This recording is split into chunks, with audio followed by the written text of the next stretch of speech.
American presidents have always traveled in style and security on Air Force Ones, and now there's something new in the works that'll have future presidents flying in some serious luxury at a price tag of $5.3 billion.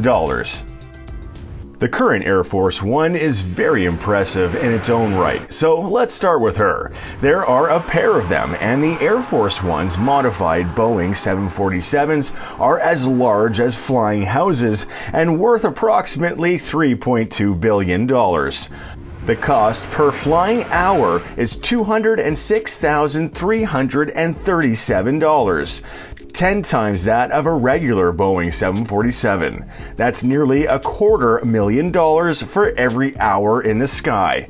The Air Force was kind enough to itemize, stating the dollar figures, including the cost of fuel, flight consumables, depot-level repairables, aircraft overhaul, and engine overhaul. That's quite the laundry list.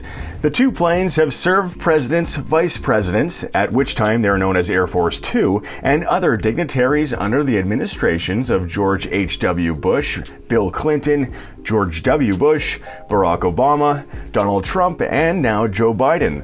The planes are larger than most of our houses, with 4,000 square feet of deck space. There is plenty of room for a stroll, but what's actually on board? Luxury is one thing, but security is paramount when it comes to Air Force One. The plane is equipped with various defense systems to keep the president safe, much like a flying fortress. In fact, the plane is often referred to as the most secure in the world. Much of the defense technology on board Air Force One is classified, for obvious reasons. Nevertheless, we know that the plane is equipped with electronic countermeasures to jam enemy radar. Infrared countermeasure systems have been installed to divert heat-seeking missiles by disrupting their guidance systems. The entire aircraft is covered in armor plating, designed to withstand nuclear blasts on the ground, and all of the windows are equipped with armored glass. The crew lounge is located behind the cockpit, where pilots and other crew members can rest. The area is mainly used by flight crew. Any given flight can have up to 26 crew members. The top deck is completed with a state-of-the-art communications center behind the crew lounge. Over 240 miles of wiring support the 85 telephones and 20 TVs on board the plane. Furthermore, the comms room is fully equipped with the latest radar, tracking, and defense systems. The president's private quarters are located in the very nose of the plane. A bed, a sofa, a dressing room, and a shower bathroom make up this suite. A small gym is also available so the prez can keep in shape.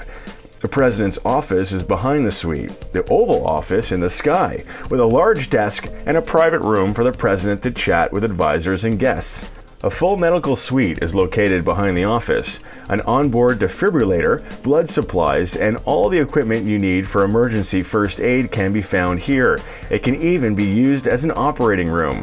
When the president flies, a qualified MD is always on board, just in case. The galley is much larger than those on a regular commercial jet and accommodates 3 staff members, a chef, a sous chef, and a bartender. Between them, they can prepare gourmet meals for about 100 people and store enough food to prepare 2,000 meals. It's a good thing too, since Air Force One has a large capacity for additional guests besides the president and his aides. A total of 102 passengers, including crew, can be accommodated on board. Seating is assigned by hierarchy within the presidential entourage. The next room is a large conference room. A large central table is surrounded by 8 executive leather chairs with additional sofa seating against the walls for assistants and other guests.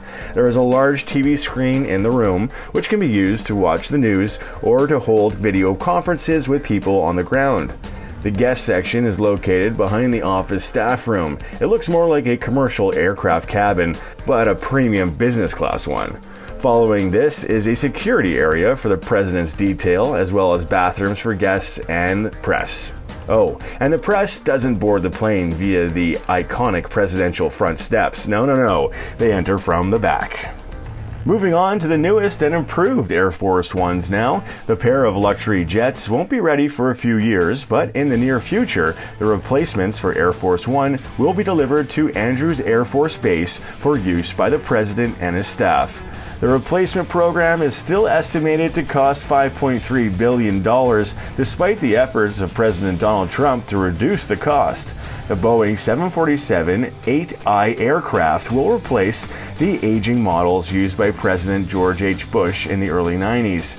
The Boeing 747-8I aircraft will replace the aging models. After serving only 5 presidents for nearly 3 decades, the modified Boeing 747s that fly the Commander-in-Chief, known in the Air Force as VC-25As, are on their way out. The Boeing 747-8I is a next-generation aircraft that will be used as the new Flying White House, and it's quite impressive. Known as the VC-25B, the new jet is larger and more efficient than its predecessor. In this case, however, bigger is not necessarily better, as the new Air Force One will actually lack some key features compared to its predecessor despite the sky-high price tag. Boeing won't be building the new Air Force Ones from scratch either. The Air Force will actually be buying them secondhand for about $800 million.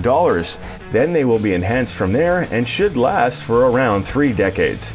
The VC-25Bs will have a range of 5,900 nautical miles, while the current Air Force One has an unlimited range, as the VC-25As have the capability of air-to-air refueling. That's right, they can continue to fly for as long as the president desires while receiving top-offs from airborne fuel tankers. It's an impressive capability that can keep the president flying if he doesn't have a place to land, such as during a world war. Remember the movie Air Force One, where the plane is taken hostage and they refuel the plane in midair? Well, current Air Force One actually has this feature, but was never used, so the new Air Force Ones will not have this. Don't worry, the new Air Force One can fly non-stop to nearly every populated continent from Washington. The next generation engines of General Electric on the Boeing 747-8I are more fuel efficient than the aging engines on the current Air Force Ones. Flying this new aircraft will actually save the Air Force $1.9 billion despite the 747-8I's larger square footage. Although the VC-25Bs are larger, they will still be able to carry 71 passengers. Thus, there will be more space for non-passenger spaces such as the President's office, communications bay, medical suite, and private bedrooms. They will be definitely bigger and heavier, however. The new Air Force Ones will require hardening. That's to protect it from a nuclear blast. For the current president that speaks and moves around pretty slowly, this other luxury jet will make up for it, flying at twice the speed of sound if it's actually built. There was a report in September 2020 indicating that the next generation U.S. presidential plane, better known as Air Force One, could be a $160 million supersonic jet capable of flying faster than sound. SUPERSONIC, a California company, is the company behind the plush new U.S. presidential plane inspired by the Peregrine Falcon, which can reach a top speed of 1.8 Mach and carry up to 31 passengers. There are 20 business class seats, 2 galleys, 2 lavatories, and plenty of storage space in the main cabin. A luxurious carpet covers the interior of the plane, which also has 2 private suites. It includes a meeting room that can seat up to 3 people and has a secure video teleconference system. The rotating seats have leather, upholstery, and wooden shells, while the onboard displays can be stowed away to make room for other equipment. SUPERSONIC expects the jet to make its first flight by mid-2030, but whether it'll ever be an Air Force One is yet to be seen. Let's use that record-breaking speed to go back in time now, shall we? The Sacred Cow, as it was called, the commercial Boeing 314 Clipper flying boat, carried Franklin D. Roosevelt to the Casablanca Conference in Morocco during World War II, the first American president to fly while in office.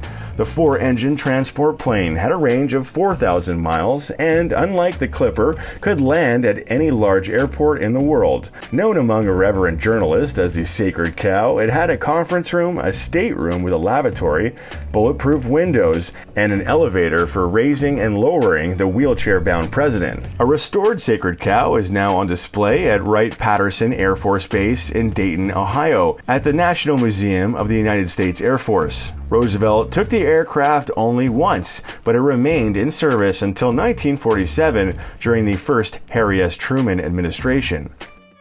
The current Air Force One flies high, reaching a maximum altitude of 45,100 feet. I just wonder what the in-flight movie is. Something with Harrison Ford, no doubt. Now, get off my plane.